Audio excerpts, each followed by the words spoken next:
Welcome back, everybody, for another fresh air break. And today, Veronica and I are going to be chatting about our trip to Sandusky, Ohio. So, Veronica. Yes. We live pretty close. Sandusky's only about half an hour west of us, and you grew up in the area, so visiting Sandusky to go to Cedar Point, I think, was at least a yearly activity for you for most of your childhood. I'd been to Cedar Point a couple of times before I moved up here to this area, but never really got to visit Sandusky proper until we moved close, and we've gone a couple of times for different things. But it's a great town. But knowing that you've been here and you've been to Sandusky several times, doing the research and stuff, is there any interesting things that you learned about Sandusky that you didn't already know? Yeah, I think one of the things that I didn't put in the video was about all the caviar. I didn't know about the caviar business that they had. So Sandusky in the 1880s was the world headquarters of caviar. There were giant sturgeon in the lake, and they would go out there and get the sturgeon and put the caviar out, even at local bars. All you had to do was buy a 5-cent beer, and it was all over free caviar. Yeah, so instead of there being chips or pretzels or things like they do now, little salty snacks, there was caviar just everywhere. But the interesting thing about that too was that they not only got it there, but they also would ship it to Europe so that they could stamp it and say European caviar, and then sell it in the States.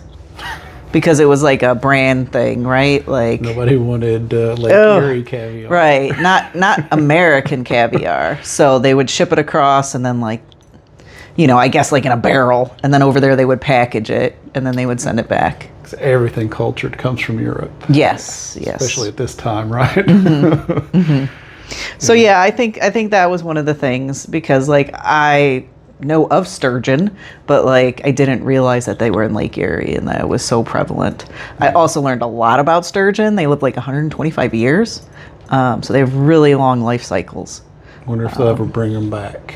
I don't know if we have lake sturgeon. I think we do have some lake sturgeon, but not in the numbers that there used to be. Yeah. So, but yeah, that was something interesting. And it's like you said, you grow up going to Cedar Point and going out to Sandusky, but you don't tend to spend a lot of time doing the other things. Some people do the islands a lot. But I don't know of a lot of people who are yeah, let's just go to Sandusky for the day. So I think that's kind of our point here is there's a lot to do there that isn't just the islands or Cedar Point. Yeah. The islands are fun, although we've only been out there one time, I think. Maybe a couple twice. of times. It's just you've only been once, I've I think. Been once, but the boat, just the ferry ride out to Put-in Bay is still a highlight of living up here. I enjoyed that a lot. Those islands are super cool, getting to rent the bicycles and ride around and stuff, and all of that kind of. I guess there's other ports, but most of the ports where you get on the ferries to go to the islands are right there around Sandusky. Yeah, it's right there at the Jackson Street Pier. I think you put the flyer for it in there. Yeah. But I think it goes to Middle Bass Island, Kelly's Island, Put-in Bay. I don't know if it goes to Pelee Island, but there's a lot of different locations that you can go to. We got some footage, I think, in the history video of the. Is it the Jet Express? Yeah, the ferry leaving. Right there in downtown Sandusky. So, yeah, it's really cool. And that little downtown area right on the waterfront in Sandusky is very beautiful. It was super walkable. We've gone out there a couple of times and just took Archie and walked around with him. Well, yeah, Archie was featured in the video, and he is right over here. He's taking a little nap, so he's not quite participating, but he is here. Yeah, he seemed to enjoy it. There's lots of people with their dogs out there, lots of green space. People are playing around with them and stuff, and you can walk all the way around the waterfront there. Really neat. We had a great time at the merry-go-round museum. That was a lot of fun.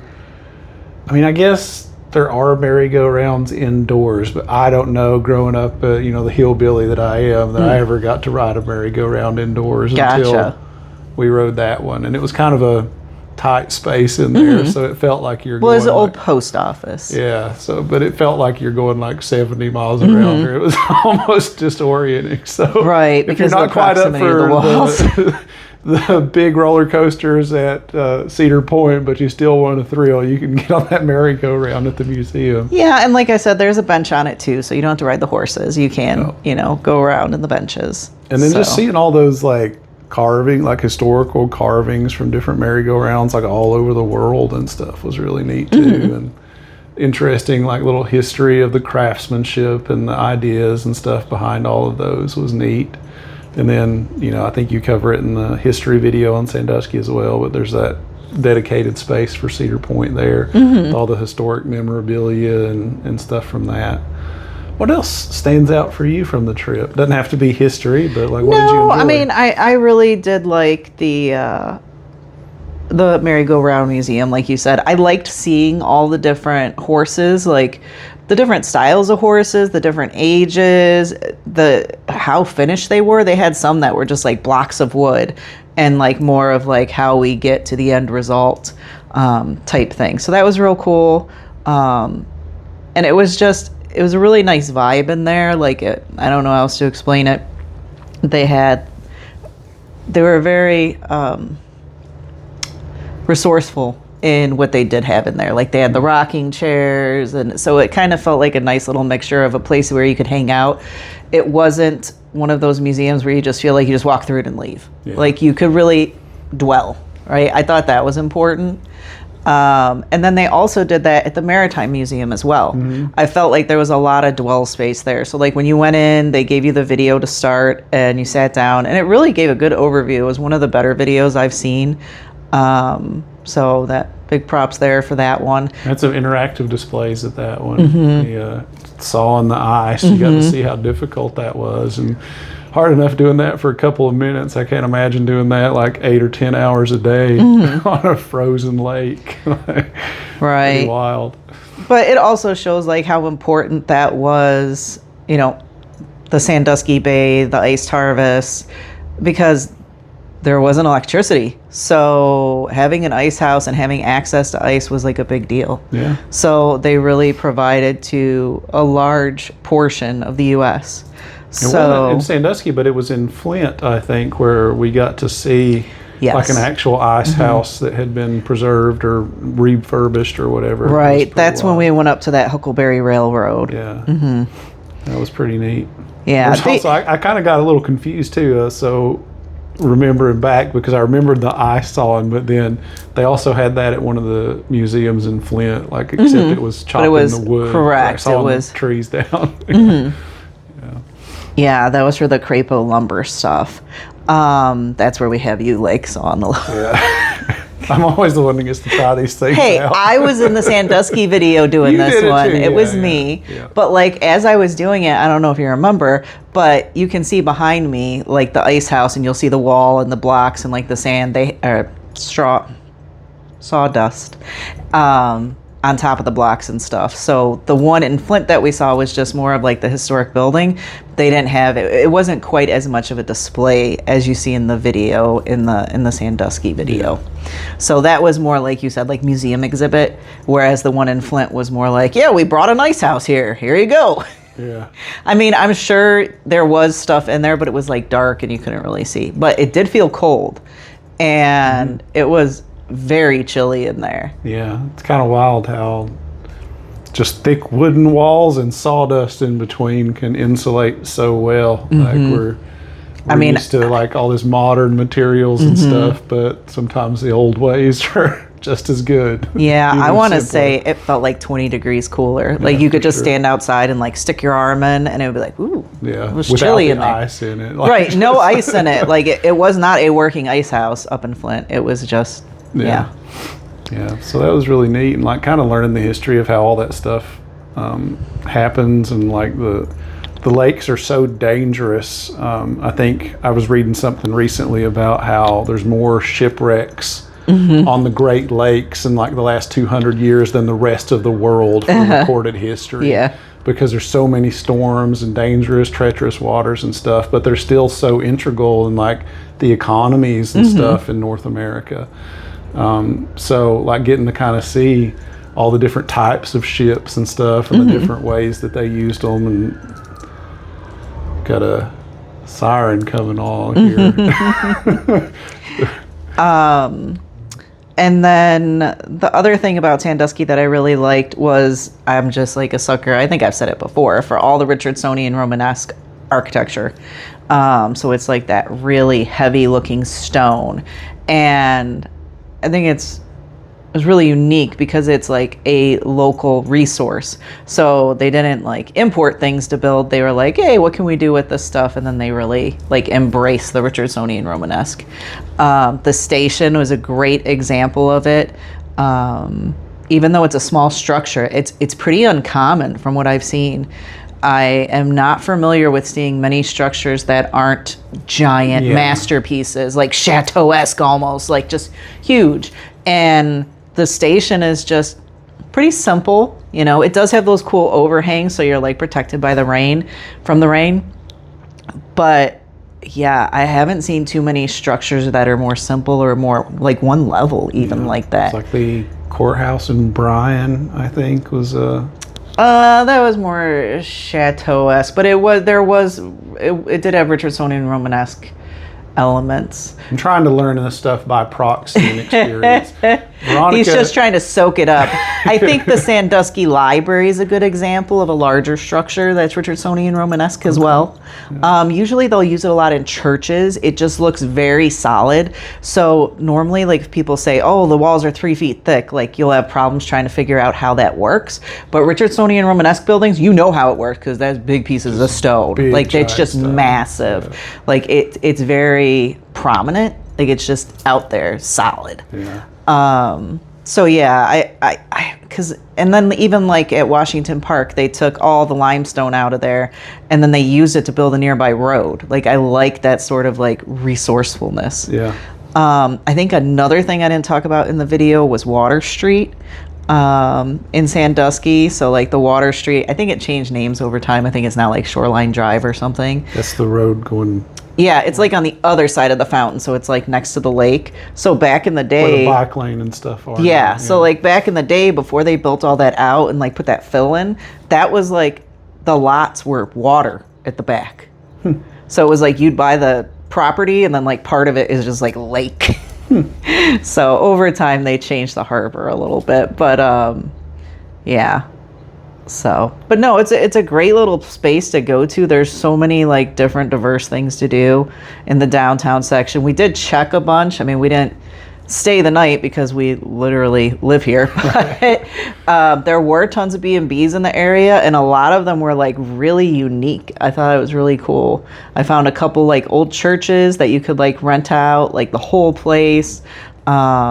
Then ones like out on the islands, and then, you know, hotels for, you know, Kalahari and, you know, other visitors, more touristy type things. So I think there's a lot of options there. I know that the Ghostly Manor's out there too, so you have a year-round haunted house. Big importance for me. She's a big fan. But yeah, so no, I think it's just a great place to go and spend the day. And like you said, I feel like many people have gone to Cedar Point. You know, it is America's roller coaster, but there are other things to see in the area, and there are other things to do for different, you know, different days, right?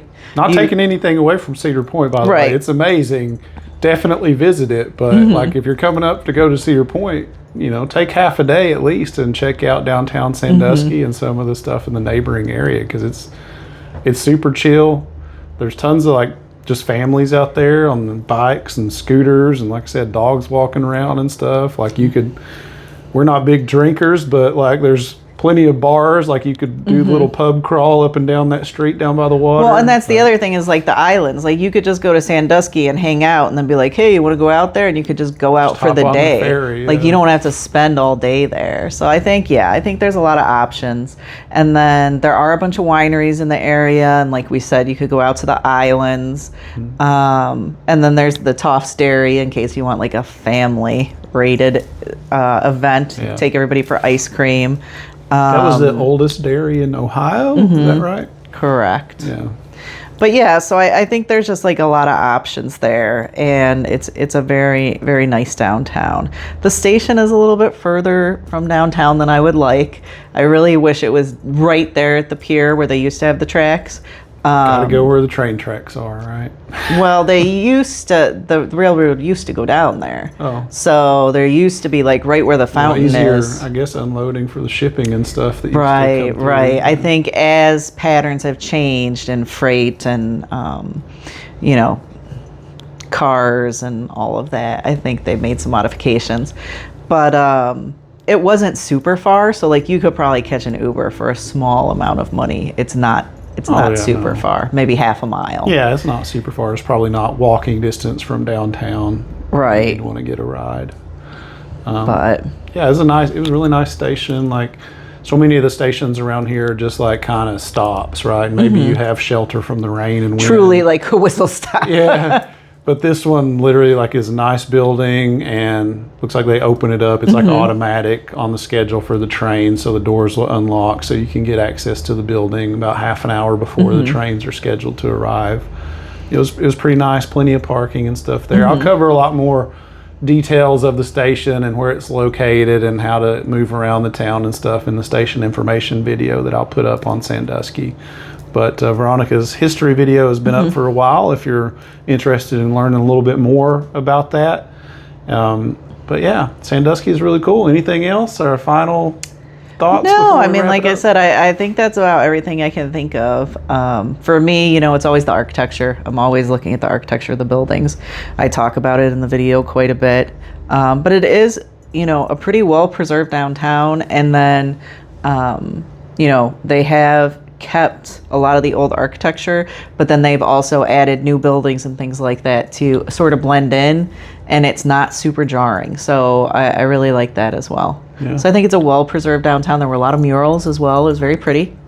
So yeah, no, I think it's just it's a good time, and I definitely would recommend hopping off the train and checking it out for a night or two. Like you do a weekend, you know, go wherever you're going, just stop for the weekend or 2 days, and then you could do some of the, like you said, you go out to Cedar Point. I'm pretty sure the ferry does take you there still. Yeah. And then another day you could do the islands or the downtown, and just hop back on your train and continue on your journey, right? Really cool stuff. Lake So- Erie is incredibly beautiful. We're lucky enough to live here right by the lake, but the best sunsets in the country, if you're not, as long as you're not on the Pacific out there on the West Coast, like you won't find better sunsets anywhere. So definitely stop in Sandusky, check out Cedar Point and all the other amazing things there, and enjoy a nice Lake Erie sunset. Maybe 2, maybe 3. Thanks for stopping by, guys. We'll see you next time. Take care, everybody.